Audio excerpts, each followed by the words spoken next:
Well, there has been significant improvement in food security in the last 2 years. So according to the chief executive of the National Food Buffer Stock Company, Hanan Abdul Wahab, a research conducted in 32 districts of the country indicates that majority of households surveyed were more than 90% food secure. Hanan Abdul Wahab spoke to Joy Business at the opening of a national validation workshop on food storage and procedure manual in Accra. The country's food security has been a topical issue in the past few days due to the pronouncement by the Minister-designate for Food and Agriculture during his vetting that the country is safe. According to the National Food and Buffer Stock Company, food security conditions are showing signs of significant improvement as the widespread harvest of staple grains have facilitated the recovery of households from constrained access to food. Chief Executive Hanan Abdul Wahab told Joy Business that the National Food and Buffer Stock Company expanded storage capacity to be able to receive food from the harvest of the Planting for Food and Jobs program. So there have been some increase in production as compared to previous administration. So food security, the basic definition of it is the availability and also the pricing. But of course, sometimes the pricing too, because we have 2 seasons, or let me say 3 seasons in the country, where we have the major and minor in the south and only major in the north. But most agricultural activities are also done in the north.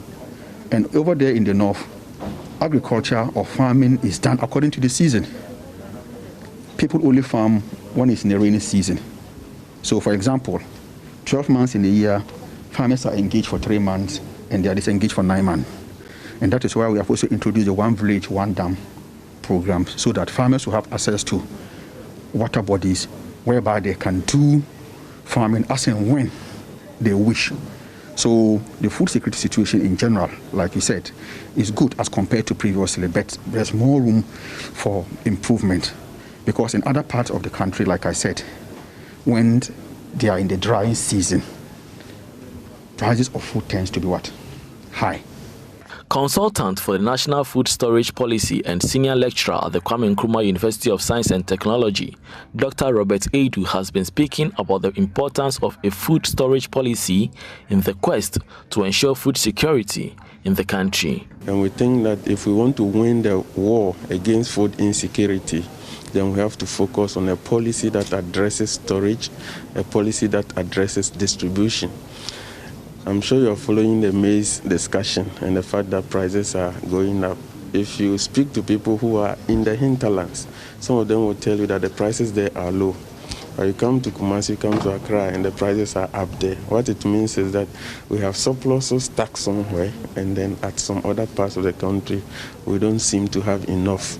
So if we can have a holistic policy that addresses all the logistical concerns, all the transportation challenges and storage challenges, then Ghana will be able to produce and also distribute.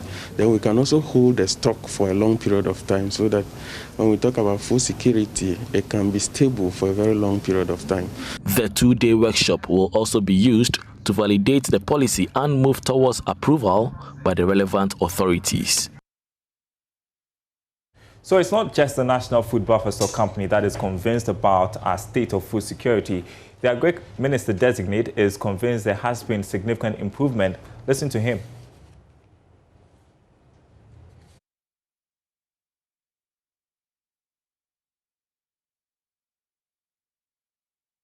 The state of food security, Honorable Chairman, is very solid. We've never, as a country, been in a situation like this for many years. And I'm saying this, it's so obvious. If you go to our markets, even in the midst of our dry season today, from the north to the east to the west, you'll see along the way on the high roads, the minor roads, a lot of food being sold. And you look at the prices and so on, you'll realize that these prices are far less than in previous years for the seasons that we are talking about.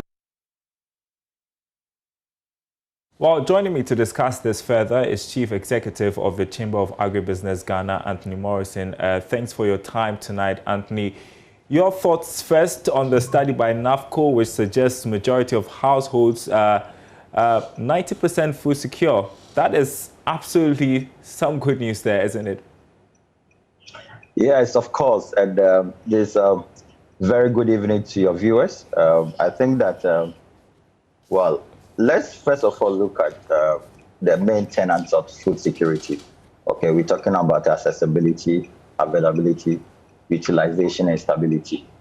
And for me, another area that I want to look at is the UN definition and what actually encompasses food security. And it's all about having the means, okay, all people at all times have to physically have access to food, socially, economically, and access to sufficient, safe, and nutritious food that meets their food preferences and dietary needs for an active and healthy life. If this is the case in the 32 areas that they have carried their research or undertaking the activity, that is fine. But we do know the World Food Programme has also carried out some or has profiled the food security endemic situations in the country. The chamber itself did some as well. We can say for a fact that you'll be surprised that one of the most endemic when it comes to food security, especially when it comes to dietary and healthy needs, is the area of Nungwa-Teshie and most of the fishing communities in the country. So I don't know what measures they are using. Of course, the buffer stock company doesn't do areas of livestock and aquaculture. So we can't use only crops as the benchmark for assessing the food security situation of the country. And to a large extent, the comment by the Minister for Agriculture also goes to emphasize that the country have, for a long time, neglected the importance of livestock and aquaculture. And I think that measures of using crops alone to determine the food security of this country will not be completely right by international standard and also by the sustainable development goals that the country ascribed to. I'm just wondering, so what's the point in having food available but at a higher cost? Because over time, people have complained about how expensive food is. That also affects access, doesn't it? Yes, it does, because the preferences must be there. If you take one major commodity, which is maize, maize is consumed, about 70% of Ghanaians consume maize products. It can be cocoa, it can be banku, kenke, gari, across the board. And even when it comes to livestock, maize is a major component when it comes to the poultry and aquaculture feed additives.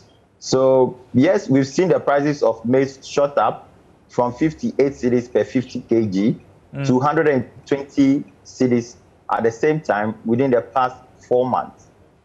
This has a lot of attributes, or can be attributed to a number of things: hoarding, climate change, and post-harvest losses, and many other things. But I must say that if you look at the other areas of the commodity that we enjoy most, the tubers, the roots and tubers, and others, we have seen some very good availability.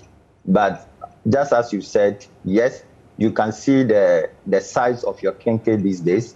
You can see the size of your banku these days, and even the gari that you buy. So if we use that as a yardstick, yes, to some extent, we have seen some shortages of these commodities on the market, especially their prices. But we have also seen some increments, okay, availability of some other produce. But looking at tomatoes, for instance, the tomato issue has been on the news for some time now. Accessibility, that's one. Those who import from Burkina Faso says that our local tomatoes are not otherwise, their shelf life are not good. The fiber that we need, the fiber that is the dietary that we need, the local tomato variety doesn't support what is coming from Burkina Faso. So yes, these are the indicators on the ground.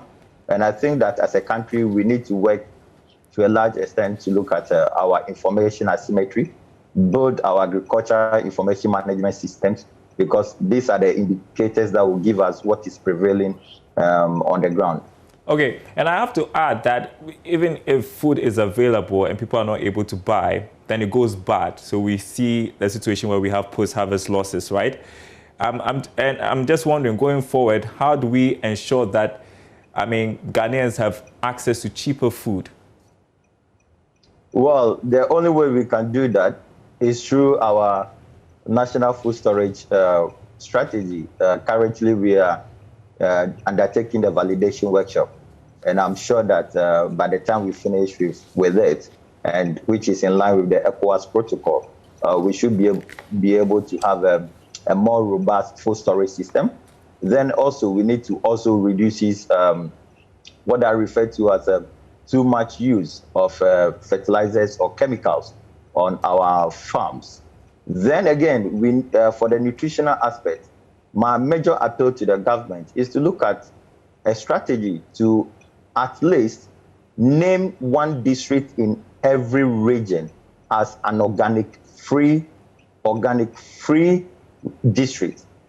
This will otherwise help local producers of organic fertilizers and organic chemicals to commercialize their activities and also to bring to us, the consumers, a more healthy and nutritious food. This is the only way I'm sure that we can, too much of chemicals is not good for the system. And everybody now is talking about niche crop and niche product. And we need to build our immune system. The COVID is a major challenge now. So we are all building our immune system. So we need to look at how we can grow more nutritious organic food and safer food. Most importantly, safer food for the uptake of the body. Anthony Morrison, Chief Executive of the Chamber of Agribusiness Ghana, thanks so much for your time tonight. You heard me speak with Anthony Morrison there, who is calling for a more robust food storage system to consolidate gains with food security here in Ghana.